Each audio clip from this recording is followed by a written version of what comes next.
guddidii xisbigu wuxuu saaray inuu la hadlo ururada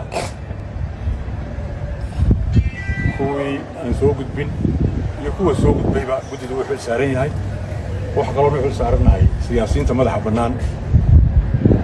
ciddii tala aan wadaagayno halkan waxaan isugu nimi inaanu ka tashanno sidii qarankan loo badbaadin lahaa qarankan mustaqbalkiisii marka mugdi buu galay sool waxaa ka socda waa arkaysaan taladii dalku halkay maraysa waa arkaysaan markaa waxaan isugu nimi maaha cid nacayb cid ka tashi iyo waxaan isugu nimi sidii qarankan loo badbaadin lahaa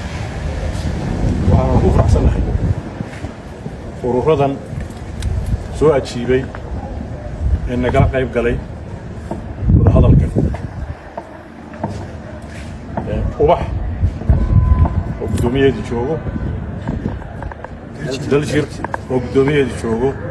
iyo iftin oo guddoomiyeedi joogo iyo galool oo iminkana soo gaadhay muddin sidii wax loo wada qabsan lahaa ayaanu ka tashanay oon isweydiinay waa bilow mabda waan isla qaadanay in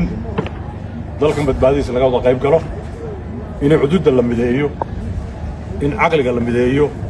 in xoogga la mideeyo waxaa noo dhiman un tafaasiishii iyana way iman doontaa laakiinse fikirka guud waxa weeye war dalkan saynu badbaadinayn aynu isaga nimaadno tiina waa la isla qaatay iyo talqasiidku waa kaa waxa kale waa farsamo way iman doonaan ilaahayna waxaanu ka rajaynaynaa arrintaasoo in ilaahay sidii ruux uga dhigo